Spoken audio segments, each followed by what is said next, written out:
हाँ तो भाई देखो, स्टेटिस्टिकल फिजिक्स में अपना नेक्स्ट जो टॉपिक है, देखो नेक्स्ट अपन ने बात की थी कल ही कि 3-4 टॉपिक्स और हैं, उनमें से एक टॉपिक अपन अभी कर रहे हैं। तो ये है आपका रिवर्स फॉर्म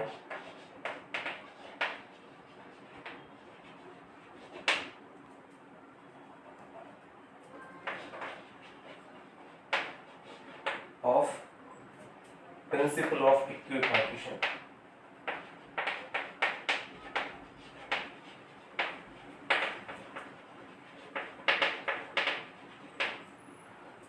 इक्विपार्टीशन प्रिंसिपल क्या है अपने पास? ऊर्जा सम विभाजन का नियम।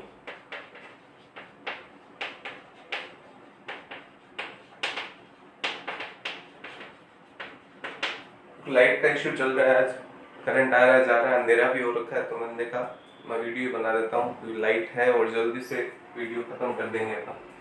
देखो ऊर्जा सम विभाजन का नियम क्या होता है वो तो आप लोगों को पता होगा, नहीं पता है तो ये जब ना डेरिवेशन एंड में आएगा तब मैं आपको एक बार रिवाइज करा दूंगा। काइनेटिक थ्योरी ऑफ गैसेस में अपन ने ये किया था। तो देखो सबसे पहले अपने को एनर्जी के बारे में बात करनी है, क्योंकि देखो ऊर्जा ही है, इसका नाम ऊर्जा से है तो इतना तो हिंट सबको मिल ही गया होगा कि ऊर्जा से रिलेटेड है कुछ। तो अपन स्टैटिस्टिकल फिजिक्स में पढ़ रहे हैं तो ऊर्जा को हम फेज स्पेस से रिलेटेड कुछ फेज स्पेस से रिलेट करेंगे।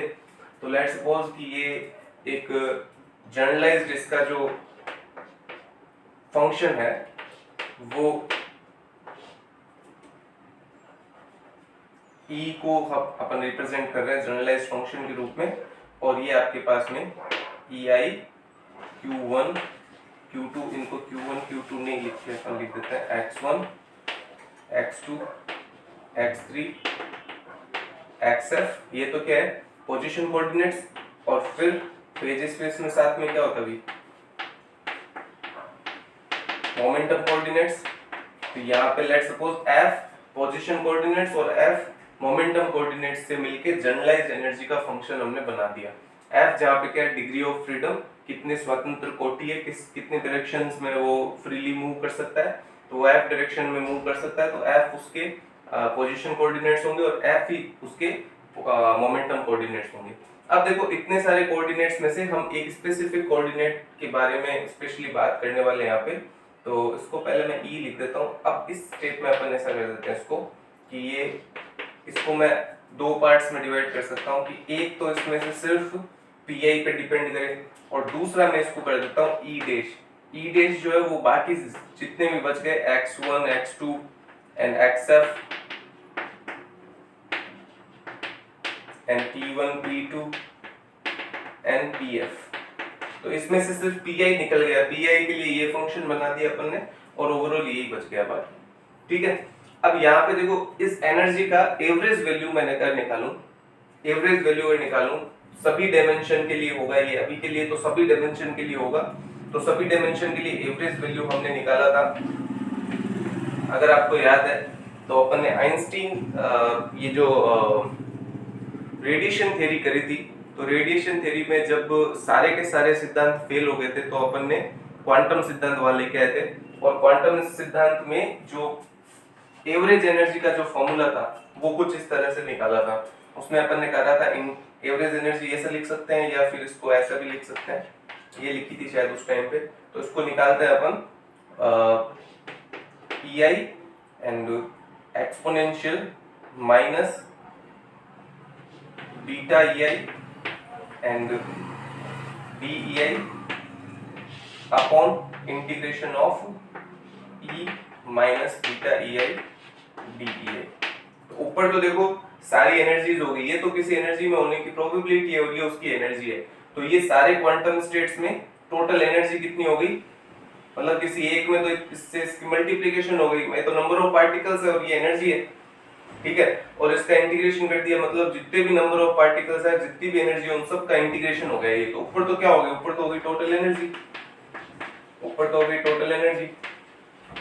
और नीचे देखो क्या है, सिर्फ नंबर ऑफ पार्टिकल्स का समेशन हो गया, तो नीचे हो गया नंबर ऑफ पार्टिकल्स।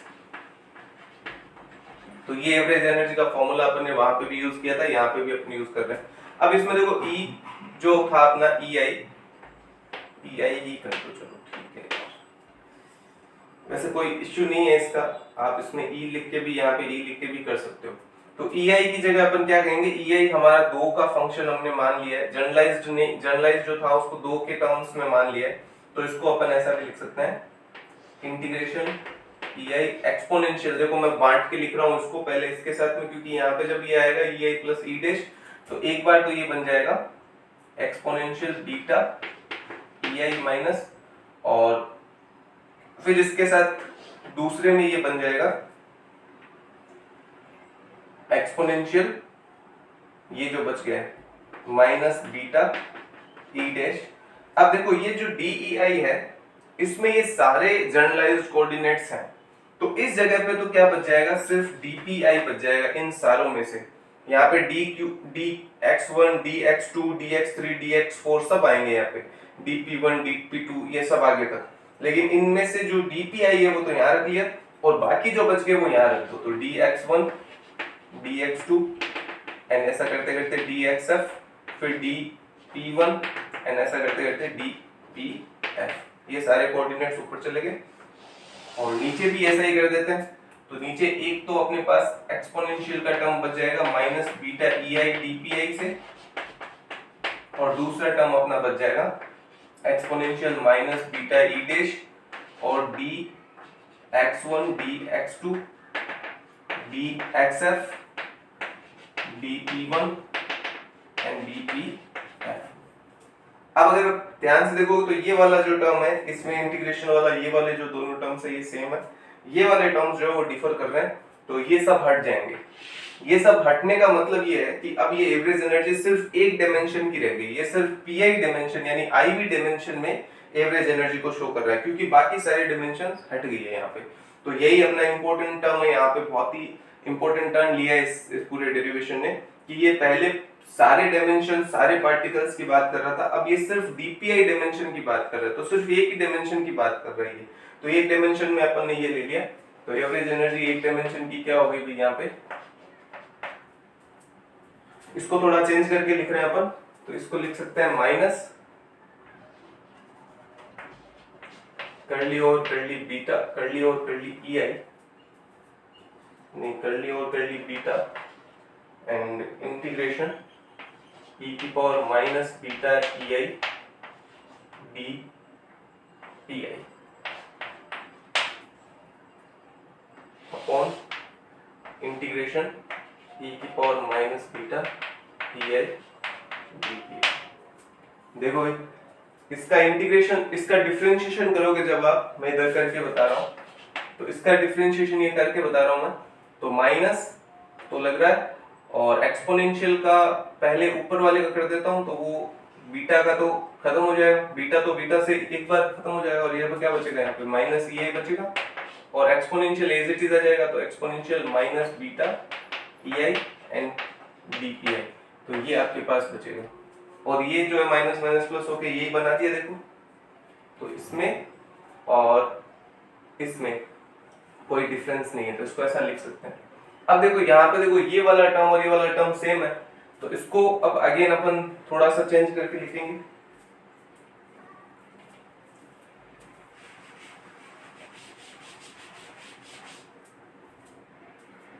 इसको देखो चेंज करके किस तरह से लिखेंगे अपन, इसकी भी एक मैथमेटिक्स है सिंपल, तो ये अवकलन है और नीचे ये, तो इसको पूरे को x लिख दूं मैं, तो देखो क्या बनेगा, ये इस माइनस को एक बार नेगलेक्ट कर सकते हैं, लिख देंगे बाद में वापस, तो ये हो गया d बीटा, और इधर कर दिया मैंने x और बट्टे में भी कर दिया x, तो इसको अपन ऐसा लिख सकते हैं, देखो कर्ली और कर्ली बीटा log x, क्योंकि देखो जब अपन log x का अवकलन करेंगे तो 1/x आएगा, फिर ये एक बार अवकलित होके x भी आ जाएगा, x अगर बीटा का फंक्शन हो तो एक बार अवकलित होके x भी आ जाएगा।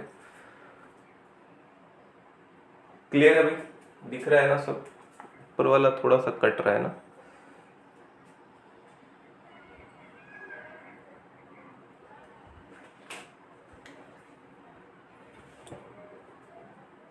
अभी भी नहीं दिख रहा है।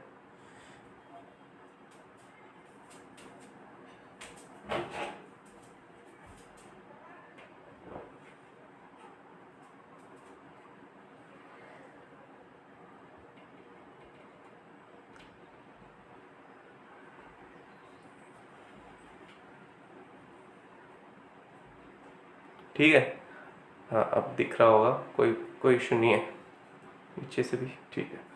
तो ये इसको ऐसा लिखा जा सकता है, तो मतलब इस इक्वेशन को ओवरऑल इस तरह से लिखा जा सकता है, ये माइनस अब वापस लिख दिया अपन ने, और इस पूरे की जगह ये लिख सकते हैं, तो curly over curly beta and log and integration E minus beta P I and D P I, ये लो, ठीक है। अब देखो यहाँ पे एक अपन मेजर चेंजमेंट करते हैं। एक्चुअल में इसका इंटीग्रेशन अभी पॉसिबल नहीं, क्योंकि यहाँ तो ई है यहाँ पी है, तो दोनों वेरिएबल मैच नहीं हो रहे हैं, और न ही इसकी लिमिट हमें पता चल पा रही है कि क्या लिमिट होगी। तो इसके लिए अपन क्या करते हैं कि हमें पता है एनर्जी जो है वो हमेशा मोमेंटम के स्क्वायर के डायमेंशन में होती है। अगर आप काइनेटिक एनर्जी की बात करोगे तो kinetic energy P is equal to P square upon 2m, ये फॉर्मूला होता है।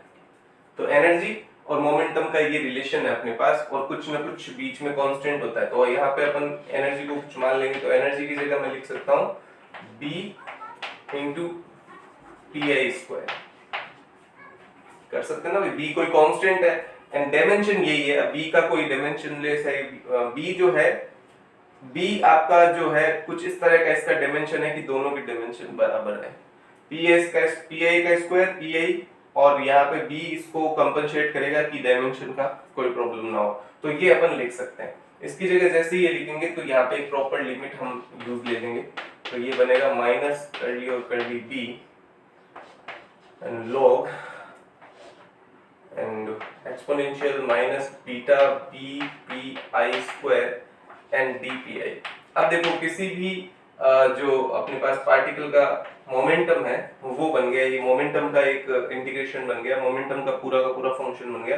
तो ये minus infinity to plus infinity कुछ भी हो सकता है, क्योंकि वेलोसिटीज भी माइनस इंफिनिटी से प्लस इंफिनिटी कुछ हो सकती है, इसके कारण से इनका मोमेंटम भी इस तरह से। तो ये डायमेंशन अपनी ये चेंज हो गई।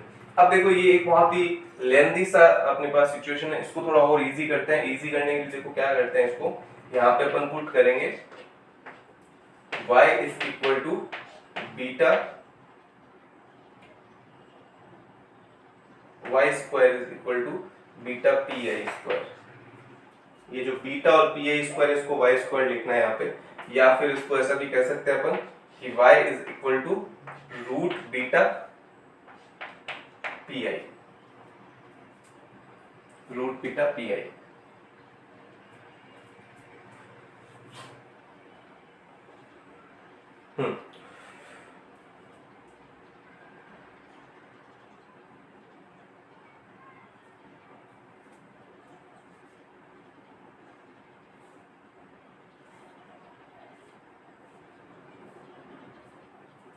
तो इसमें अगर dpi देखोगे आप, dpi लिखना पड़ेगा ना, तो dpi is equal to root, उधर जाके क्या हो जाएगा, बीटा की power minus half and dy। तो dpi की जगह ये लिख सकते हो, एंड बीटा p स्क्वायर की जगह y स्क्वायर लिख सकते हो। तो ये अंदर वाला जो अपने पास है रिलेशन, वो देखो चेंज होगी, क्या हो जाएगा, माइनस कर्ली और curly b beta and log के अंदर दिस टर्म ये बाहर आ जाएगा, बीटा हाफ माइनस का, और integration minus infinity to plus infinity E की power minus B Y square D Y, ठीक है। और इसमें से ये जो है लॉग जब इस पे लगेगा तो ये अलग अलग हो जाएंगे, दो पार्ट्स इसके बन जाएंगे। तो माइनस कर्ली और कर्ली बीटा एंड लॉग इस पे लगेगा, तो ये क्या बन जाएगा अभी, माइनस 1/2 लॉग बीटा एंड आगे प्लस में log and infinity minus infinity plus infinity E की power minus D Y square D Y. और अगर इस टर्म को देखेंगे अपन, तो इस टर्म में देखो डी और डी बीटा, कर्ली और कर्ली बीटा लग रहा है, तो यहाँ तो बीटा है, यहाँ कोई बीटा है ही नहीं, तो इसका अवकलन अगर बीटा के रेस्पेक्ट में करेंगे तो 0 हो जाएगा वो। तो यहाँ से मैं आपको वापस इसको बीटा के लिख रहा हूँ,